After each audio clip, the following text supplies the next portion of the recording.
My guest today is Reverend Dr. Jason Bray, an Anglican vicar in the Wrexham area, but he's also a deliverance minister. Did I get all that right? You did, yeah, thank you. Where does the doctor come in from? Okay, doctor, I've got a PhD in Old Testament studies. Okay. As it happens, so no, I can't do anything for you other than, something medical happens to you. I can have a look at you and say, you need to get a real doctor to have a look at that. But other than that, I'm not qualified. What a waste! What a waste! Well, there you go. Listen, how did you? So the world needs GPs just at the moment, rather than, deliverance ministers, or maybe there's a call for both. But I don't know. Maybe we'll find out. Give me some background into how you find yourself in the church. First of all, that's always a good place to start. Okay. Well, how did I end up in the church? Okay. Was sort of one of those families, we'd always gone to church as kids. We got sent by my rather fierce Argentine grandmother to church. So it was something you did on Sunday morning. We got sent off to Sunday school, and something about it just caught my imagination, fired me up. And so I found myself moving from that progressed onto the church choir. And where I made lots of friends. In fact, that's where I met my wife, actually, Laura. So we sang the church choir together. Although the first time we met, it wasn't love at first sight. But still, actually, that is how we met. How I came to be ordained. Okay. I just got a sort of sense of calling. It felt like it was there was a piece missing of my life, and that I needed to it was a bit like a sort of jigsaw puzzle that hasn't been completed, and that I needed a piece that went in that. So for me, being ordained, becoming a priest, was the thing that actually made the pattern complete, or at least made the pattern discernible. You could probably say that maybe the pattern still isn't complete, but most of the pieces are there, and that was the piece I needed. I did a whole load of academic things first. Did a PhD, and then sort of was accepted to train for ordination, and trained for ordination for a couple of years. I was a curate. So curate is basically what we call somebody who's a sort of on-the-job trainer, a sort of apprentice. So I was a curate in Abergavenny in South Wales. I then moved on to work for a few years in the cathedral in Newport in South Wales, and then spent 13 years actually in a place called Blaenavon in the South Wales Valleys. And I've been in Wrexham for 7 years now. Well done. Well done for staying. No, it's great. I wouldn't do anything else actually at this stage. It's very strange. I couldn't wait to leave, but that was a long time ago. And okay, the maybe that's a conversation for another time. Hey, it was the mid '80s in Wrexham. There wasn't a whole lot of future going on. Okay, the streets were paved with gold elsewhere, or not, as the case may be. The question off the back of that is how. Let's just elaborate. So a deliverance minister could also be termed more commonly or more well-known perhaps as an exorcist, shall we say, for the masses. But how did you, is it something you chose, or did you get your name picked out of a hat and go, oh, bloody hell, and... Okay, so how did I end up doing Ministry of Deliverance? Sorry, my phone's I'm just desperately trying to turn it down. Suspect it's a family WhatsApp group going bananas. Okay, right, got rid of that. Okay, how did I get to be a deliverance minister? Well, when I was a curate in Abergavenny, we lived in a house that was just a bit strange, really.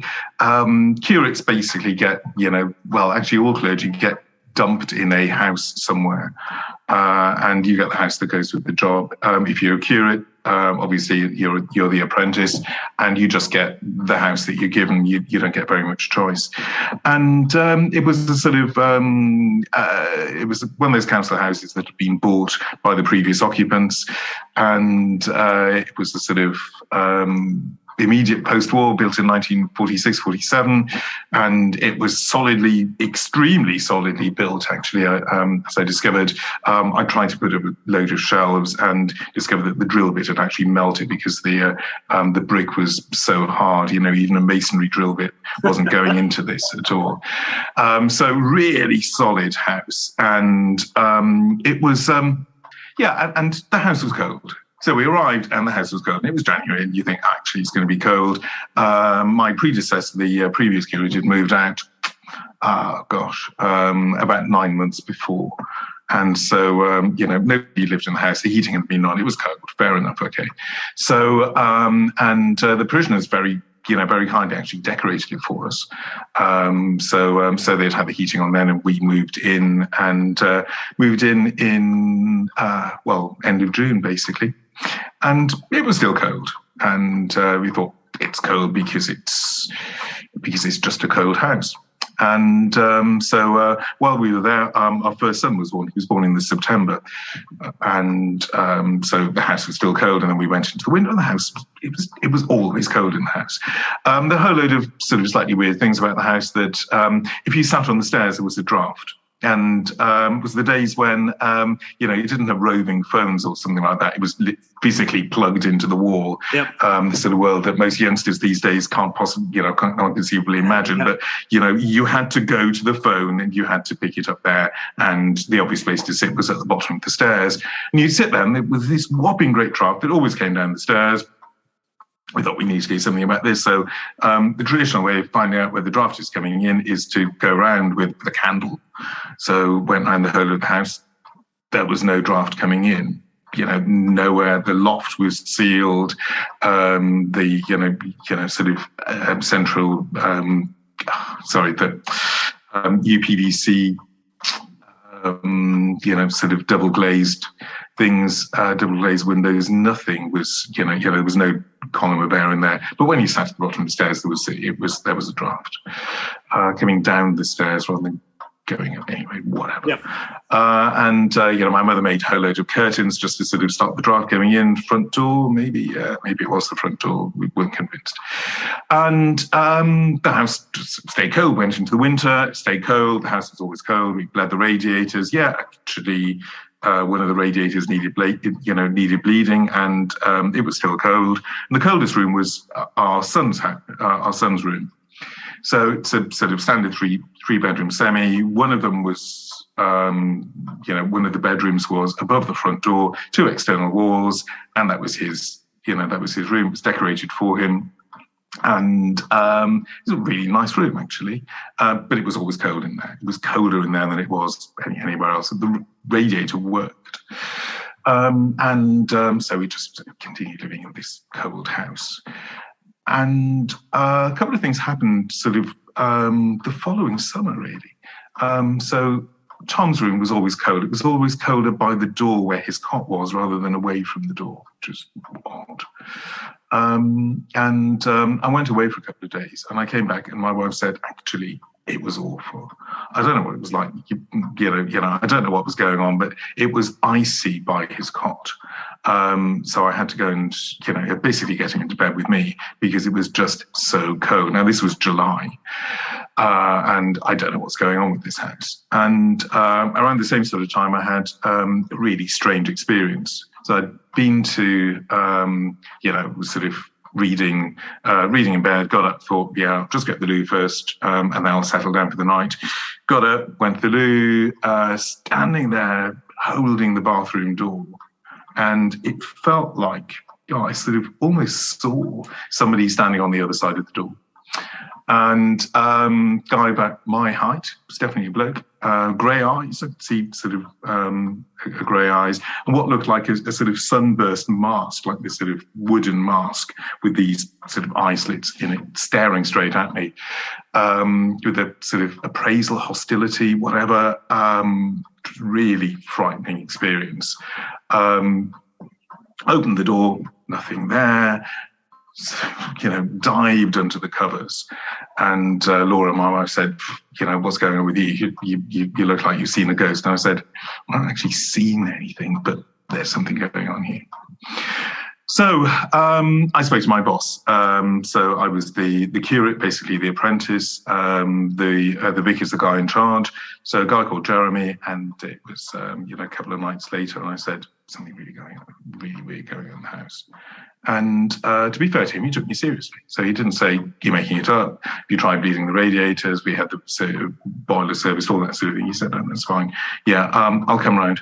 And so he came around, and he came around with a little bag, and there was some holy water in the bag, and a whole load of other bits and pieces. And he said, "Yeah, come round. Do you want to come round with me?" Yeah, I said, "Fine, I'll just see what you're doing." And so he wandered round. He wouldn't let me see what the prayers that he was using, which was a bit strange. So to this day, I don't know what he used. I think some of them might have been in Latin as well. Yeah. And we got back to the main room of the house, said the Lord's Prayer together. And it was a beautiful sunny day. The sunlight was pouring in, and this house was cold. And then suddenly it wasn't.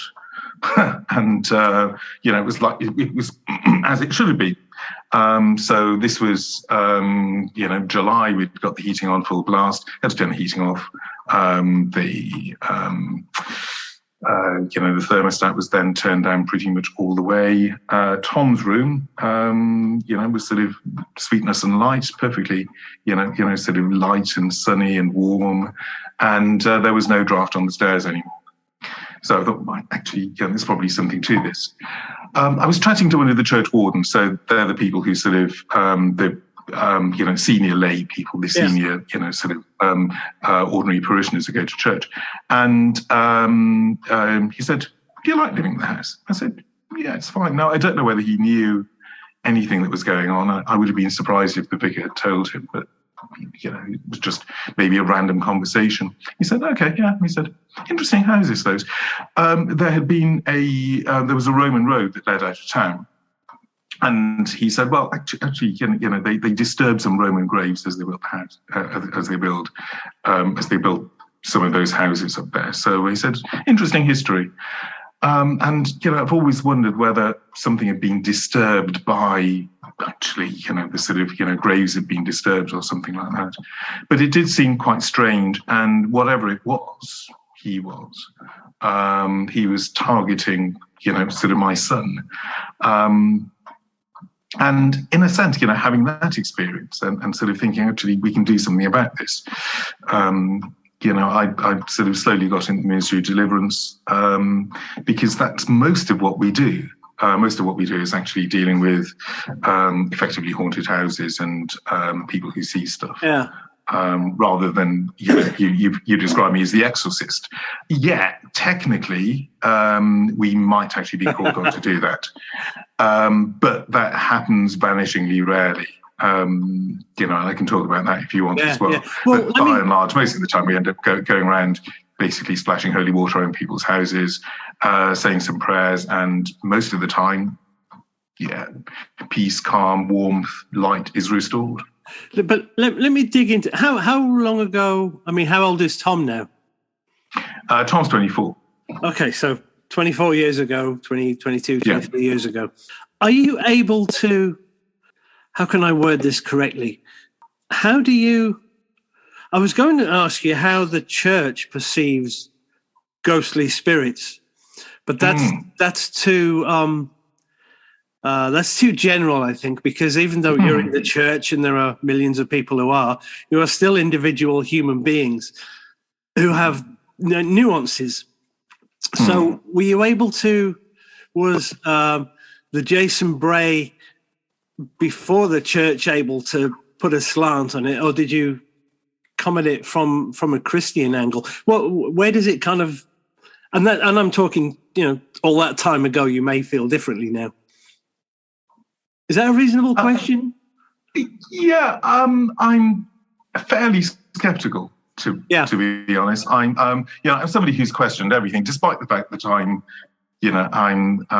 a priest. I was brought up going to church. I have questioned absolutely everything, sort of as we've gone, as I've gone through, and I've come to the conclusion for myself, and other people come to different conclusions. That for myself, that Christianity is the only way of making sense of all the things that I've seen and that other people have experienced, that the church throughout the ages has experienced.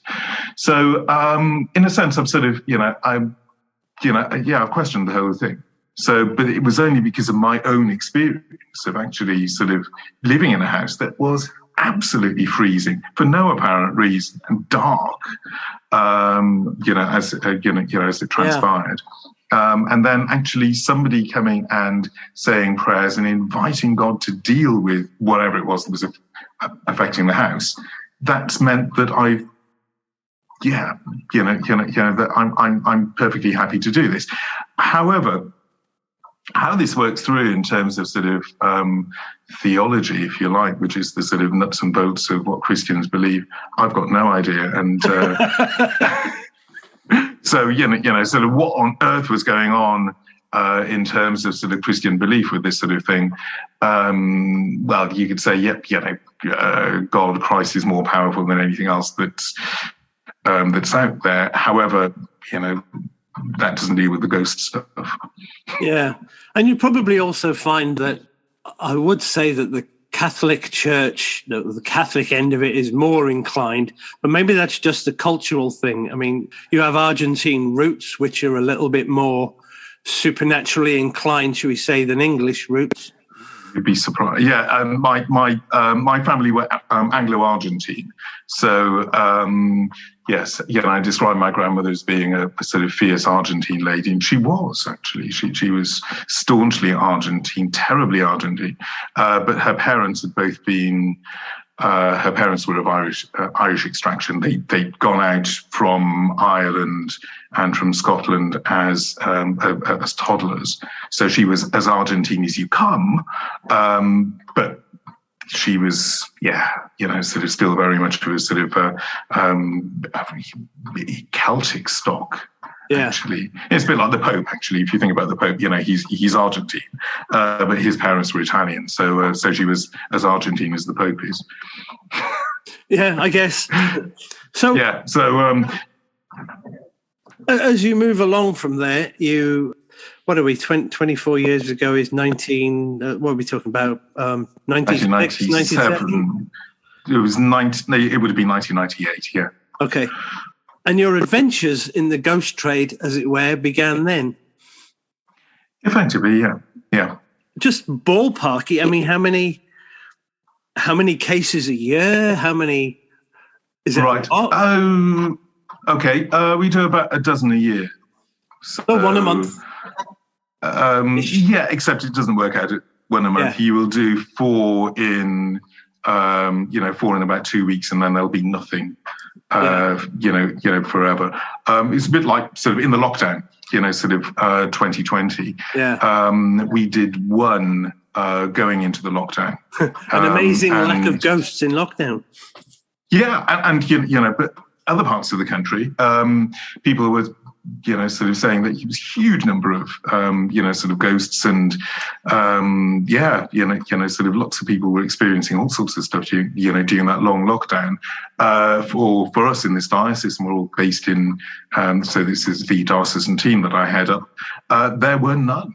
And then when we came out of lockdown, a whole load of things, sort of came along. So we hit 12. We do pretty much every year, but that was mainly because the autumn was really busy. As people came out of lockdown, a whole load of things just sort of seemed to manifest themselves.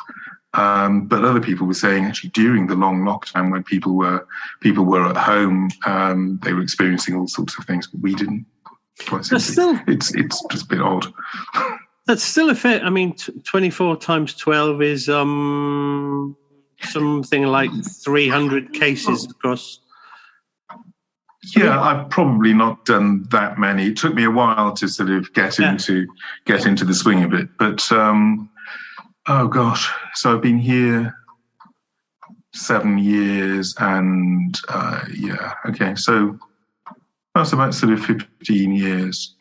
15 years worth of sort of actually being the main person to that gets called out to do these things. Yeah, is it? There's still quite a few, isn't there? Yeah. A few general questions then. Is it a regional thing? Do you like handle North Wales and then someone else does Mid Wales and so on? Yeah, sort of. The church, the Anglican Church, Church of England, Church in Wales, and sort of all Anglican churches are organised by what we call dioceses. So each diocese has a bishop, and in England and Wales, less so in Scotland, but each diocese has its own team. So has its own deliverance team. So there will be, depending on the size of the diocese, the London diocese will have loads.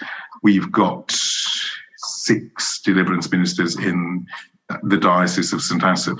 So St Asaph covers basically... That's an awful lot. Northeast Wales. Yeah, and so we've got... Is that kind of to spread the pressure, maybe, just so that it's less for each individual?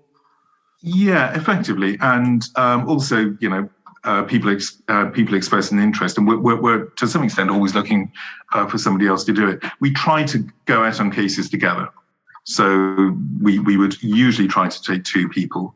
One of the members of the team has got a medical background, so that's really helpful. And we've got the newest member of the team is a very experienced deliverance minister from a different diocese. He's just happened to move into our area, and it made a huge amount of sense to invite him to be part of the team. But it's quite a big geographical area, so it covers everywhere from Llandudno on the North Wales coast as far as the edge of Chester, and all the way down to Newtown. So it can be, if you're in, oh gosh, I don't know, Llandudno itself, and having to get to Newtown, it's an awfully long way. It's bad enough getting from Wrexham, so it's an hour and a quarter from Wrexham, but from Llandudno it'd be a complete nightmare. Yeah. So yeah. Okay, so and at some point in this journey, you did write a book. I wrote a book, yeah, that's right. Do you want to tell me about the book? Yes, please. Okay, right. And why? Although, for me to ask why you wrote a book is ridiculous, because I've written loads of books for no reason. Because you just feel like you have to. Right. Yeah, I didn't want to write the book. Okay. Oh. So I've been doing this for, sort of obviously quite some time. A friend of mine asked me to come and talk about sort of changes in legislation, really, because we're covered by insurance. And so it was a sort of seminar for both people who are interested in the legal aspects of these sorts of things, human rights legislation, actually, and the whole thing starts to, we haven't talked about exorcism, but the human rights legislation with that is a complete nightmare. We can get onto that in a while, if you like. But so I was asked to, give a talk, basically sort of saying, actually, this is what we do, and these are the parameters under which we work. And so, there was sort of, people were able to ask questions for a few minutes afterwards. Somebody put their hand up at the back and said, I'm a pagan, and do you have any experience of working with, sort of interfaith cases? Yeah. So I sort of scratched my head and I said, yeah, actually, there was once a sort of Muslim family that I was called in, social services got me in. And so I went to, went round to the house, and it wasn't, they reckoned they'd seen a Christian ghost. So the local imam wasn't particularly interested, because he said it's a Christian monk, it's a ghost of a Christian monk, Christian ghost. You need a Christian minister to sort it out. So he got hold of the bishop, and the bishop sort of sent it on to me and said, actually, this is one for you. So I went there. There was no ghost, basically. It was what we call poltergeist activity. So there was stuff going on, but poltergeist activity is caused by somebody alive and present when it's happening. So if something kicks off, it's actually caused by somebody who is present rather than a spirit of some description. And the issue in this case was that the father of the house had died of cancer, and towards the end of his life, he was from Pakistan, I think. And towards the end of his life, he was really struggling, and a house full of rowdy teenagers. And, his slippers shot across the room and his cereal bowl hit the wall. And what they were worried about was that this would continue to happen now that he was dead. If this was happening when he was alive, now that he was dead, it was going to get worse. And so basically the conversation I had was, has it got worse? And the answer was no, it stopped when he died. And I sort of asked about the ghost of the monk at the bottom of the street, and the son who reckoned he'd seen the ghost, whatever, basically couldn't be certain of what he'd seen at all. It was in December, could have been mist, could have been the local drug dealer with a hood up. Who knows what he saw? But there was no ghost in particular. In that case, I basically, sort of said some prayers, blessed the house, and left them to it, and that was the last I heard. So that story was, then reported to the Sunday Times by somebody who was present.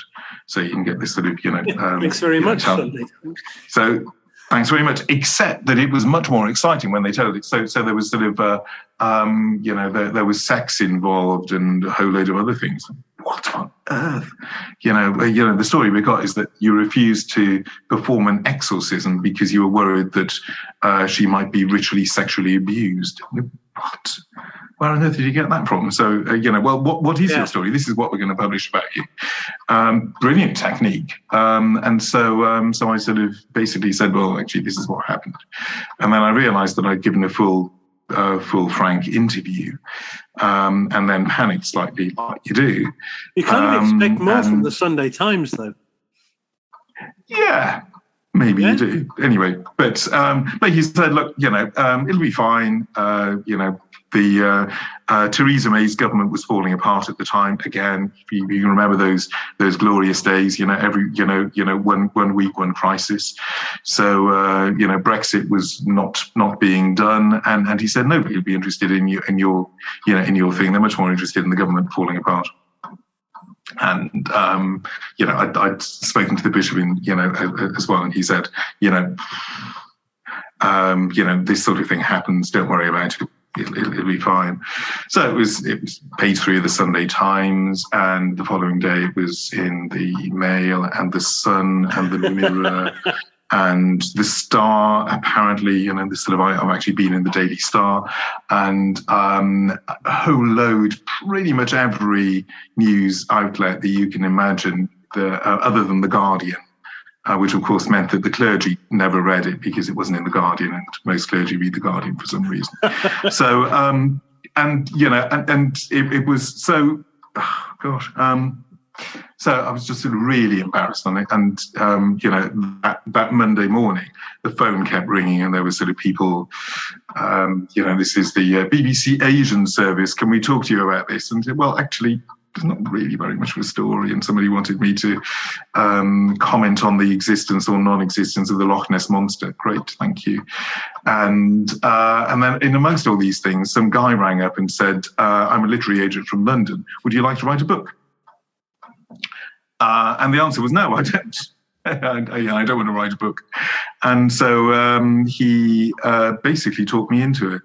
And I said, well, I don't want my name out, in the public domain. He said, look, you're on page 3 of the Sunday Times, and if you've had a look at the Daily Mail this morning, you discover you're on page 1. Actually, your name is out there. You might as well write the book. So again, spoke to the bishop, and the bishop said, well, he said, as long as I get a cut of the royalties, I don't mind. So I wrote the book, and that's where we are with it, really. It's just come out in paperback, so. So huge amount of publicity from the publishers when it came out in hardback this time last year, and so there was a sort of massive uptick in the number of cases that were coming to me. It's now out in paperback, and it's been out there a week, and I've had loads of people email me already. Sort of loads, about half a dozen people email me. Are you sorry? For actual Deliverance work, or just yeah. So I'm experiencing this. Can you help me? And the answer is no, probably, because unless you live in my patch, unless you live in my diocese, I can't help you. I would actually probably lose my job if I went around the country doing this sort of work. So I then put them in touch with their local team, and that seems to work for them. So, within the confines of that book and your whole experience, how simple? I guess most cases are simple, where you go in with your holy water and your doctor's bag. Yeah, I hope you've got you must have a doctor's bag. That's totally I have. I haven't got it with me, sadly. That's okay. So long as you've got one, that's fine. Yeah, I've got one. I guess it's on the back cover of the hardback. Sorry? I guess most cases are simple holy water prayers. Yeah. But how difficult has it got for you? Have you really been challenged in this area? A real head scratcher? Yeah, it can be. Right. Yeah, there are a couple of things that can be difficult. So this whole idea of, as I said, poltergeist activity being caused by somebody alive and present, because people just don't want to sort of, it's just easier blaming a ghost. So I've had one where I describe this in the book, where there's there were two cousins living in the house, and there were a whole load of poltergeist activity, and basically I sort of went in and blessed the house, and then sort of tried to talk to them about the whole thing, how it worked, and it didn't. So I had to go back again and say, actually, we need to have a conversation about about sort of how this is working. So I've got a little handout that said my poltergeist, how to live with it, and sort of trying to identify. I was trying to identify for myself which of these two cousins. One of them was the daughter of the house, and the other one was her cousin, who was basically living with them on a long-term basis. And it was interesting. It appeared to be the daughter rather than the cousin that was, causing all these things to happen around her. Nothing particularly major. Nothing, there were no heads spinning or anything like that. It was sort of corks flying across the room and sort of Coke bottles and whatever, and electricity turning, the TV turning itself on and off. But it would happen when she was at her grandmother's house as well as at home when she was on, basically, away from that. And so that seemed to be caused by her, effectively. So I tried to have this conversation with them. And I went around with the local vicar on both occasions. And, I'd just gotten to the stage where I said, okay, right, the way to deal with this is it's like tension that builds in the house. And it's a bit like static electricity. Static electricity builds up, something goes, there's a flash of lightning, bang, and then that seems to be how this works as well. That the tension builds, and then something, sort of bottle, or usually shoes for some reason, no idea why, but a shoe will move across the room, like the Muslim guy with the slipper that hits the wall, and that's basically it. So it is an energy that sort of basically comes from you, and the best way to deal with it is a bit like the thing from Harry Potter, where you laugh at it. So actually, laughing breaks tension, and this is great. And and so these were happy, smiling people. Yeah. So I walked out, and then the vicar, bless him, said in a helpful voice, because he was a helpful sort of guy, or it may be a ghost anyway. And it just sort of, the whole edifice came crashing down around me, and I thought, oh, great. So, basically, it was easier saying, this was a ghost. So, said vicar came up to me about 6 months later and said, that couple that you failed to, with that poltergeist that they were, that they got, well, they had to move eventually. Great, fine, yeah, whatever. But I did my best. You ruined it. There you go. Quite frankly.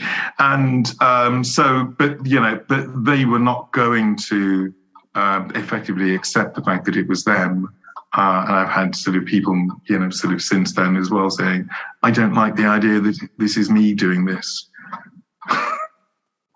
Sorry. Well, that's quite a huge thing to wrap your head around anyway, is the poltergeist to the shoe thing. That's just as weird as the ghost thing. Yeah, it is. And, it is surprisingly common. So a lot of people, particularly, it's associated with teenagers in particular. So lots of teenagers go through teenage angst, and it's almost like that feeling of not being able to express yourself. Absolute classic instance I experienced was going to a house where there was his mother and son. He was sixth form college, so would have been 17, sort of 16, 17. She was a single mother. She was on his case absolutely all the time. He couldn't do anything right. And so I got called around. The local Roman Catholic priest had been around a couple of times. He told them that it was, sort of what's going on. Anybody done a Ouija board?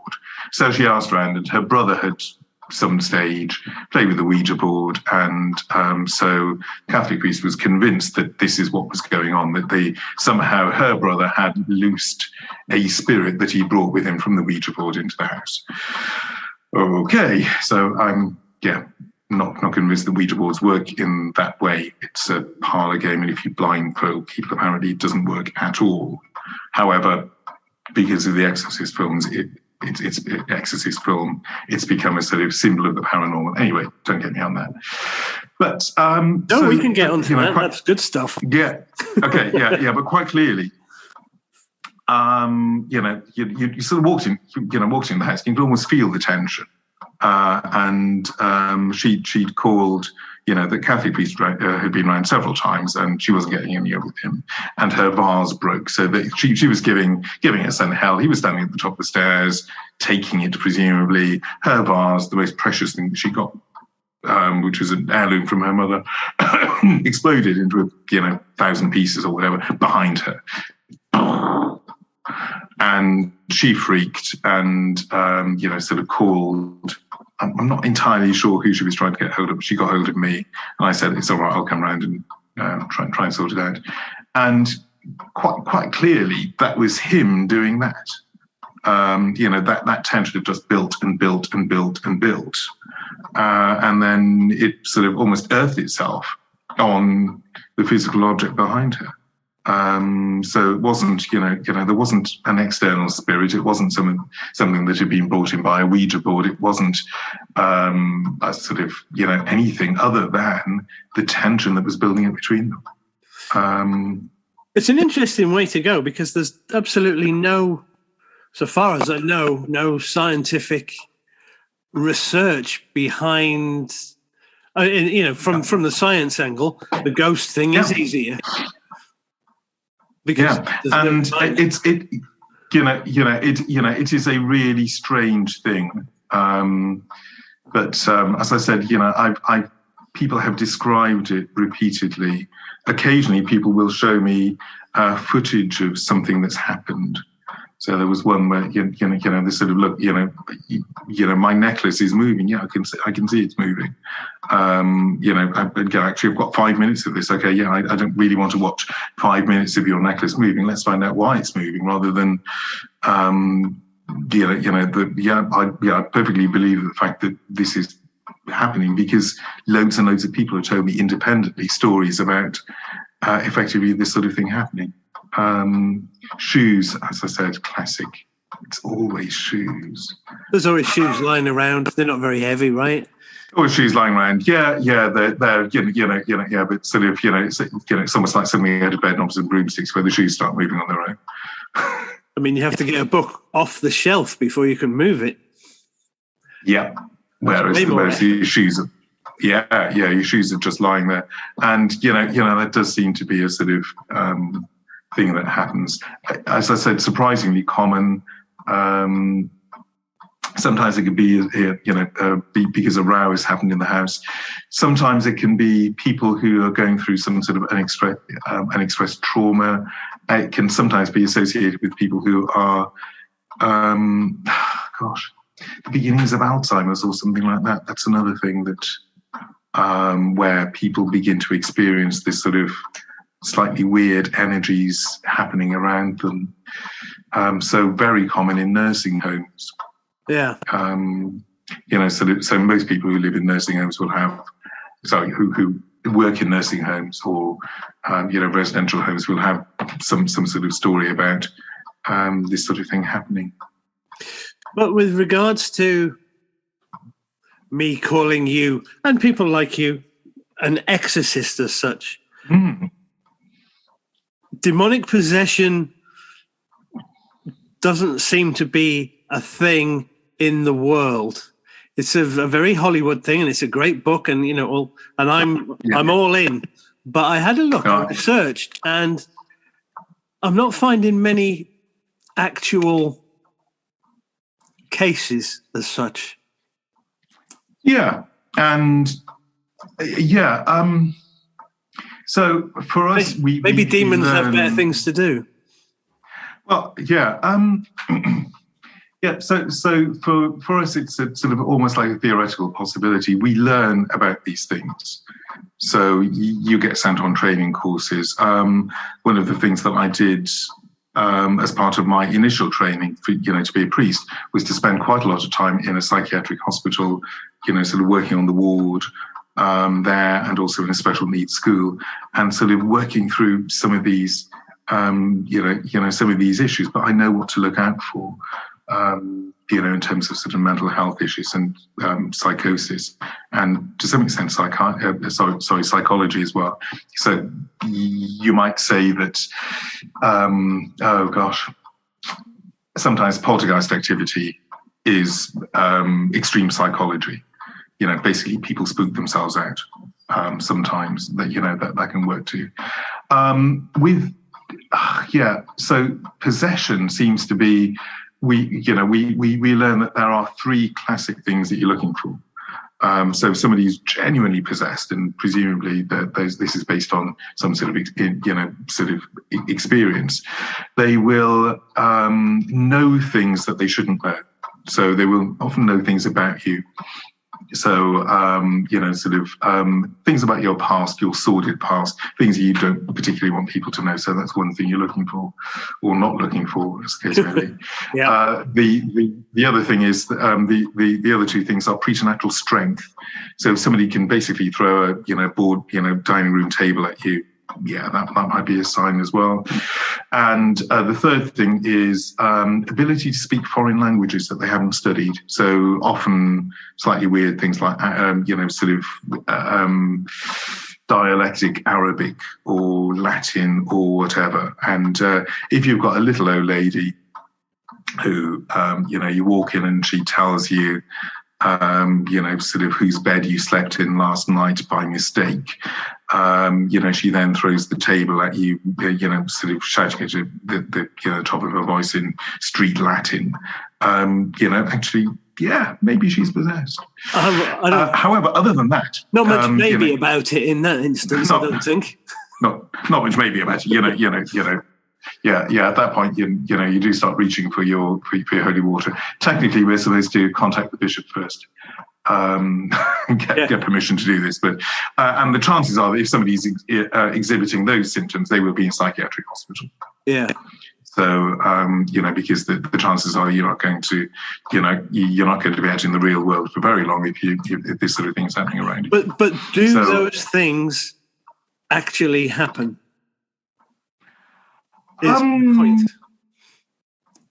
Yeah, it's really interesting. So, when I was writing the book, my editor was saying, I want a specific case of this happening. And the best I could come up with was a case that, one of the training people had told me about him sort of going into a hospital once with the hospital chaplain. I think it was the hospital chaplain. The details are a little bit hazy at this stage. I haven't looked it up recently. Yeah. But basically, they walked in and they were called in because the psychiatrists didn't know what to make of all this that was going on. And the chaplain had led a sort of slightly dissolute past, and this sort of the patient came out with some stuff, and then there was sort of three voices effectively that sort of there was lust, greed, and death, and lust spoke first in a sort of sort of gravelly Cockney accent, and then greed went, and they thought we need to do something about this. So they traditionally silence the demon. And then you sort of basically there is a prayer of exorcism, and you say the prayer, and presumably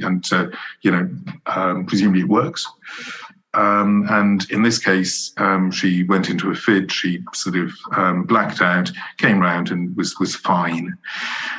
And so the psychiatrists in this case were absolutely convinced that they had expelled a demon. And they walked away and they said, "Nah, she was faking it." So interestingly, in that case, the scientists were saying actually this was possession. Yeah. And the priest was saying, "No, we're not convinced." But there are so few properly documented cases of this thing, these sorts of things happening. The textbook that we use is also called Deliverance, a bit like my book, and it's edited by Michael Perry, and he comes up with 3 instances. That's one of them, and there are another 2. There was a Wiccan practitioner in Cornwall who was speaking classical Arabic, and one of the priests had been a sort of had worked in Egypt during the war. It was obviously quite a long time ago, and recognised this as a particular Arabic dialect. And so she was exorcised, and there's another case which was sort of even vaguer than that. So it's a theoretical possibility. But what we find is that we get huge numbers of people, quite a few people coming up to us and saying, "I'm possessed." And it's really difficult to deal with. Sometimes, it'll be somebody who's just sort of, usually fairly rational, and has been slightly wound up. So there was somebody once who was experiencing podcast activity. She had a row with her boyfriend, podcast activity, and she rang me up and she said, "This has happened. Am I possessed?" And I was able to say, no, you're not. Don't worry about it. That's fine. She said, "You sure?" "Yeah, that's great." But I've had people since, and sort of over the years, been absolutely convinced that they're possessed, and no amount of "No, you're not," is going to convince them otherwise. And the chances are that they are suffering from some sort of psychosis effectively, there was, there's one guy I've dealt with that, basically, actually you're definitely not possessed. And, he was, they then played with his meds and he was fine. But we do get some people, I hear voices, I'm possessed. And of course, the chances are that if you're hearing voices, you are, at least on a regular basis, you're suffering from schizophrenia. And so somebody comes to me and says, I'm hearing voices, or I'm experiencing, sort of these symptoms. And they wouldn't refer to them as symptoms. They would say phenomena. Basically, are you on any medication? And just occasionally we get this sort of really irritating, "Oh, no, I'm not on medication because I went online and I had an online consultation with somebody who told me that I wasn't schizophrenic, that I was possessed. I saw earlier on, which you'll like this, you may not know of it, which was there's a website called Fiverr, which is I think it's fiverr.com, and basically if you're a freelance anything. So let's say I'm a freelance graphic designer. I can put an advert up there. I'll do your graphic. I'll design your logo, your front cover of your book for a $5. Okay. And when I was doing some sort of very vague research earlier on, it popped up as an advert, and there were, what was it, a grid of 3, 12. There were about 22 freelance exorcists. Ranging from a $5 to about 27 quid. If you were in serious trouble, 20 quid. So 20 quid. That's quite cheap, really. My point was going to be that we live in the 21st century. There's a lot of this what I like to call "look at me" syndrome that we've all built up because of the internet. 300-400 years ago, possession, ghosts were a very different thing because we weren't as educated en masse as we are now. Perhaps we are an educated nation, really, regardless. Yeah, comparatively. Strangely enough, the whole thing is kicked off in more recent times. So, the whole idea of the church actually appointing people like me to look after this sort of thing because there was a call for it is remarkably new. It wasn't something that happened, a couple of 100 years ago. It's something that happens now. It seems to be almost like one of the problems of modern modern living. Certainly the whole obsession with demonic possession. I suspect that a lot of it really does have to do with things like, The Exorcist, the whole Ouija board stuff. So lots of people come to me and say, I used to play with the Ouija board when I was a child, blah, blah, blah. I let something through. And before the Exorcist film, basically Ouija boards were regarded as an old-fashioned parlor game. And again, as I said, they've done research on people, and the planchette, glass, whatever you're using, only moves if you can see it. So if you've got, Ouija board, blindfold people, and the thing doesn't move because somebody, either whether it is conscious or unconscious, will move it in some way, but they will only move it if they can see it. And the whole idea of the it letting something through from the other side, really is, really came into public consciousness and been really heard of before the before the Exorcist film. That has a lot to answer for, that movie. Yes, it probably does. I've never seen it, to be honest. You should. I'm not into horror. Yeah, I probably should. It's an excellent film. It's an excellent horror film. Okay, yeah, I'm just not into horror films. And it probably underlies a huge 90-odd% amount of what everyone thinks about possession and exorcists. And the two priests in the movie are really grounded. I think that's what makes it so great, is that they're not they're not strange in any way. It's just one guy with a sick mother and another old guy, and they get clearly out of their depth. And it's a really human thing aside from the actual possession. But interestingly, the whole thing starts off in some Arabian country. They unleash some demon somewhere in the Middle East. How it ends up in Philadelphia or wherever it is, I have no idea. But with the trees, yeah. It's a good film. It's a good film. Okay. Friend of mine, she's a German Lutheran pastor, and I've had endless conversations with her about this sort of thing. And she said, well, the thing about the Exorcist film is that it's the most fantastic advert for the Roman Catholic Church. Pretty much. And it wouldn't surprise me to discover that people associate this sort of work with Roman Catholics because of the Exorcist films. I think because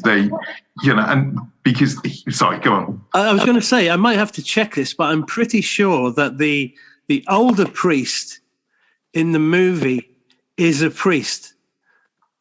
I'm pretty sure he was a genuine priest that they pulled in, which was probably allowed in the mid-70s. Maybe not so much. Oh, no, you wouldn't. Well, actually, if if they pay you enough, you could then sort of retire and go freelance, couldn't you? I guess. However, the whole sort of thing of it is interesting because I've done lots of lots of work and had lots of conversations with people, and the thing that a lot of people say is we didn't think the church. The Church of England, the Anglican Church, or Church in Wales, with remarkably similar beast.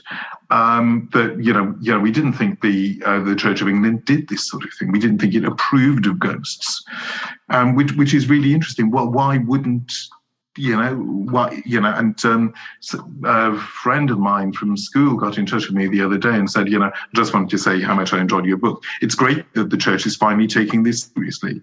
You think, well, it always has. But, actually it just takes, somebody like me, who unfortunately ends up on the, page 3 of the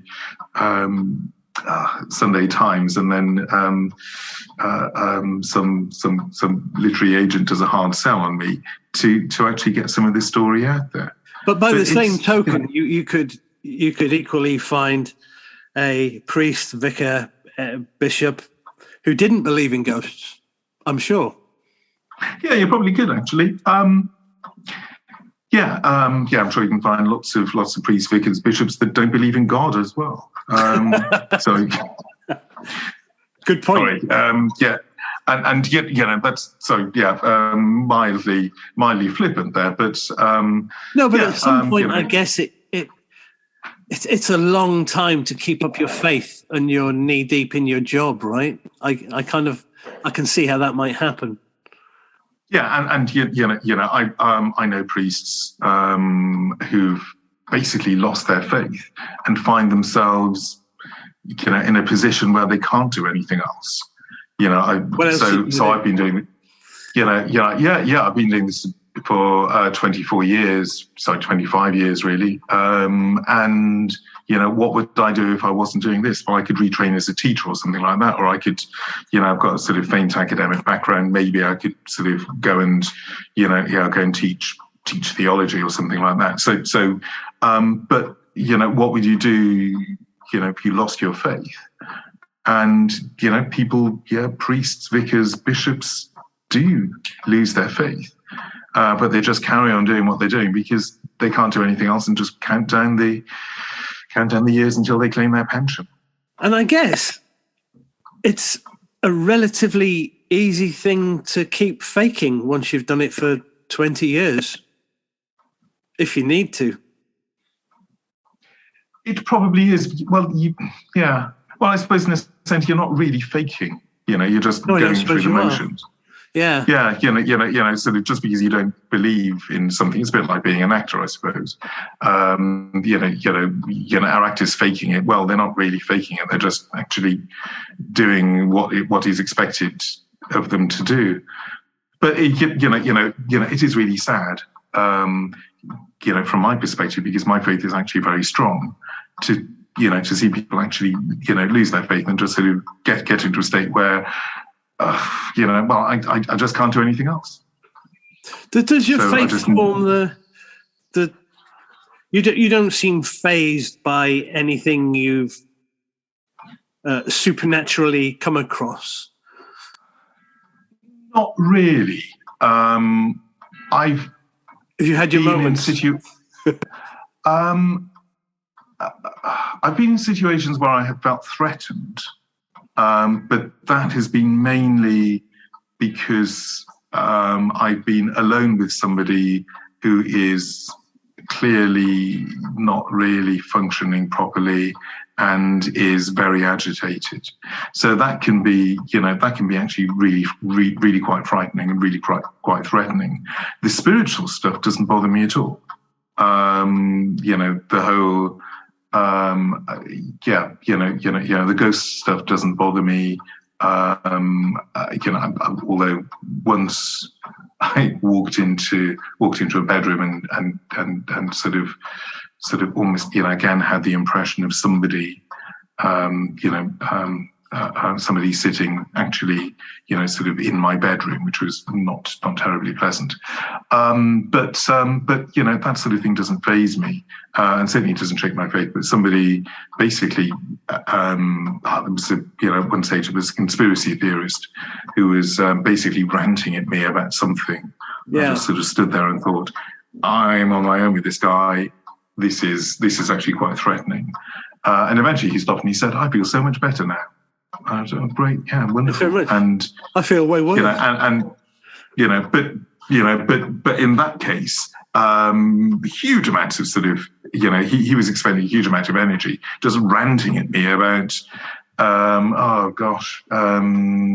was a sort of right-wing conspiracy theorist. So I can't really remember what it was he was getting upset about, but I was sort of standing there thinking I'm on my own with this guy. How did I manage to get in this situation? Why didn't I bring anyone with me? Because I thought it would be fine. And, he's just ranting about, the Trump or whatever it was that he was ranting about. And, that was quite frightening, actually. And I wasn't surprised that, his entire wardrobe shook every night. Yeah. Do you not go out with, surely in especially now, you must go out with social workers and mental health professionals as part of the team, or have them on hand? Yeah, we've got a relationship with them. We wouldn't necessarily take them out, and again, it would depend on what sort of thing we were going out to. Most of the stuff that we get called out to is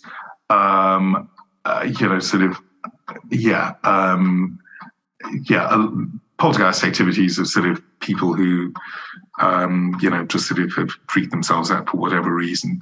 And, obviously you do some sort of assessment. We do tend to, as I said, go to a visit at a time. That particular instance, I just happened to find myself on my own with this guy. But that doesn't happen that often.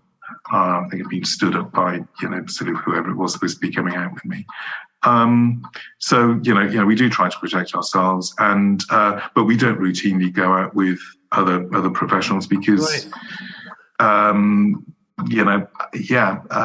of the time they probably wouldn't be terribly interested because they don't necessarily believe any of this stuff exists. If somebody's mentally ill, that's they really ought to be taking their meds. One of the things that it doesn't shock me. That's the wrong word. One of the things that really does quite amaze me from talking to you is how accepting you are of poltergeist activity. When people make whole 4 or 5 seasons on TV in America out of poltergeist things that seem to not exist. And so far as I'm concerned, as an enthusiastic lover of the supernatural, poltergeists have always been pretty high on the list of how rough it could get, rather than a simple haunting. A simple haunting might be a good story. I've seen a ghost, but a poltergeist is a few steps up from that. But you seem very, very accepting of it, like it's almost normal. Yeah, because that's what we deal with most of the time. Occasionally it's fascinating in itself. You just get oh gosh, we were sort of group supervision session, and you just go, oh, boring poltergeist, it was sort of, there was nothing there, and we sort of, we got dragged out, and just sort of, what do you do to calm down? And a lot of the time, it's just people winding themselves up. Sort of, had a row with my boss, and now my shoes are going across the room on their own. Okay, fine. Great. Sort of, what do you do to relax?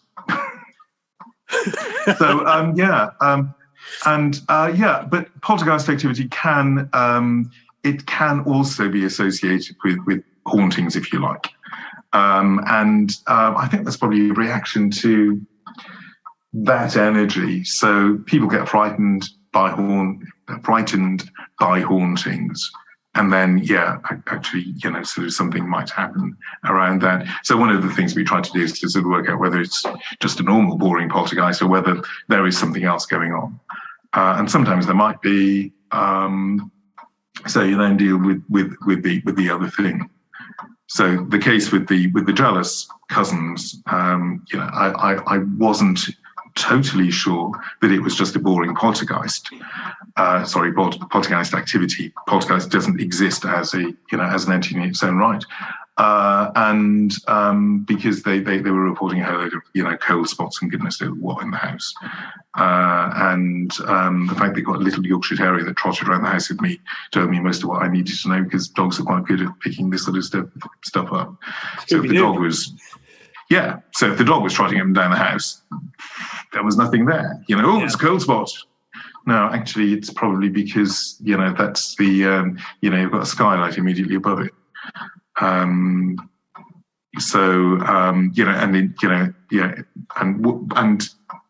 because poltergeist activity is to some extent, as I said, caused by extreme psychological sort of trauma, really, or distress. Sometimes all it takes is you going in and saying, right, I've blessed the house, it's fine. And then it just goes on its own. Okay, there is nothing here to worry about. And sometimes, that's all it takes. Then sometimes you have to go back and say, okay, right, that's, sort of what is it that's causing this problem? And you have to have the poltergeist conversation, which is basically sort of saying to them, actually, sorry. Sometimes people accept that, and other times people just sort of say, oh, I don't like to believe it's me. It must be something else.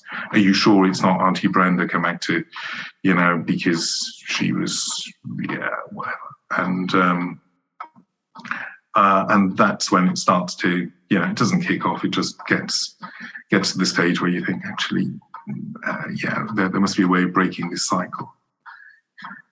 There's nothing super scary to see here, is there? So far as you're concerned. There isn't. Occasionally people see ghosts. There was a sort of really, really interesting case of a friend of mine who, there was the guy that, the people used to see standing at the bottom of the stairs. Standing at the foot of the bed. That was quite interesting. Another friend of mine saw the person who lived in the house before her. So sort of playing the organ, and sounds corny, they could hear they could hear organ music, and it was sort of really good quality Yamaha, sort of electronic organ music, and assumed it was coming from next door. Spoke to the next door neighbours when the next door neighbours were moving out and said, actually, you're taking your organ with you.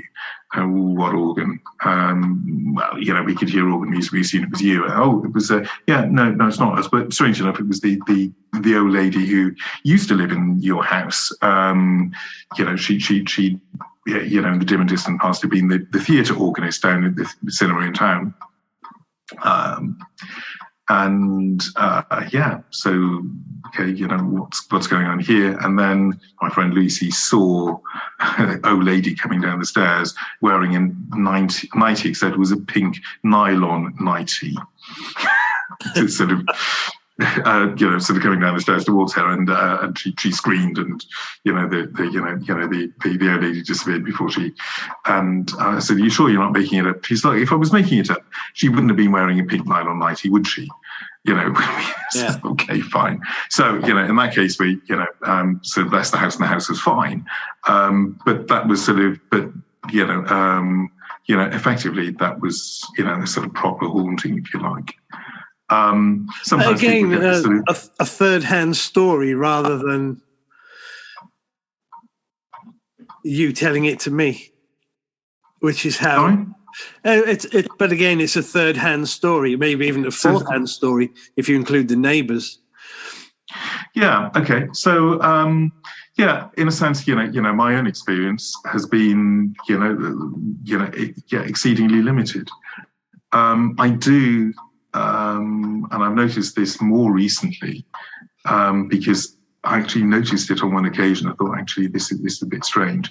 That if I was asked to bless a house somewhere, and so the idea was somebody had been seen on the stairs, and it was always consistently on the stairs, and the daughter of the lady who owned the house, as a toddler, had sat on the stairs and talked to this person, and eventually it was becoming problematic. Would I go and sort it out?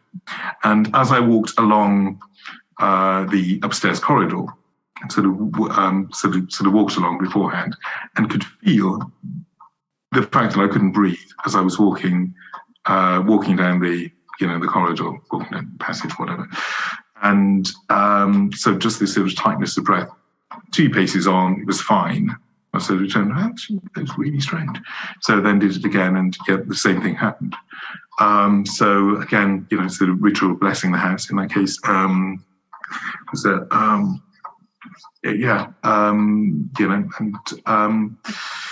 sort of splash holy water around, said some prayers, and then sort of could then sort of walk along and thought, actually, there is now no tightness of breath at this point. And she said, I don't know what you've done. It's so much nicer here. And that's something that I've noticed in myself, that it's almost like I can feel that sort of tightness of breath, slightly as if I can't breathe properly when I'm sort of walking through one of these things. Sometimes it can be like walking through a wall. There is actually something that you are walking through, that there is some sort of resistance if you're concentrating on what you're doing. And that's a bit strange. And then, but saying prayers and, as I said, sort of holy water, and actually inviting God to deal with it, which is basically what priests always do. We don't have any power of our own. We just invite, sort of invite God to deal with it, in a polite way. So that tightness of breath goes, and people say, actually, this is so much nicer. We now feel comfortable walking along this corridor or in this house or whatever it is, and it's lighter, and it's almost like magic. Almost like magic, yeah. Listen, thanks for doing that. No, I won't keep you. But it's not. And incidentally, we don't charge. Just before anyone maybe you should. Wonders how much we charge. Yeah, no, actually, it is specifically something that we don't charge for. So I'm not sure how I'm not sure how you'd price it, to be honest. Right. Yeah. Well, yes. Full haunting, 25 quid. Just sort of place memory, which is one of those sort of weird things where the fox hunt comes through the wall. 20 quid. Seems sort of pretty low. Boring poltergeist. Sorry? Seems like a bit of a low rate to me for.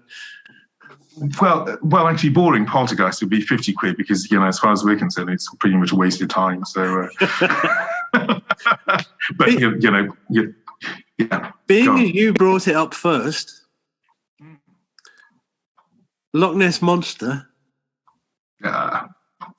just not going to happen for you. It's not going to happen. No, been to Loch Ness. I've stood there and looked at that, the lake, and it's wonderful, isn't it? Yeah, but the water is so dense. So black, isn't it?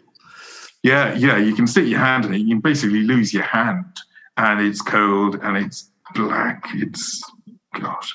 So if there's anything living there, well, they basically scan the whole thing. But if there is anything living there, well, yeah. Good luck to it. Those pictures. Why the hell doesn't it move somewhere else? Yeah, the med. The med, yeah, much warmer. Get a life. You're going to be, be able to see in front of you. So anyway, but that, that was one that I basically ignored. That's a real shame. One day I'll find somebody. No, thank you for this. It's been very enlightening. Is a good word. No, it's thanks for asking me to do it, Sean, and it's fascinating. It is when you come from. I've interviewed ghost hunters, which is a completely different angle, and I'm coming to the conclusion.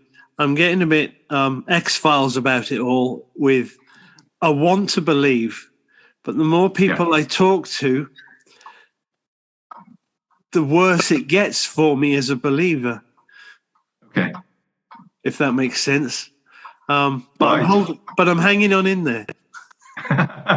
Okay. Brilliant. Okay. Thank you, Sean. Thanks for your time this evening. Thank you very much. Okay. You're welcome. Okay. See you soon. Thanks. Bye. Bye.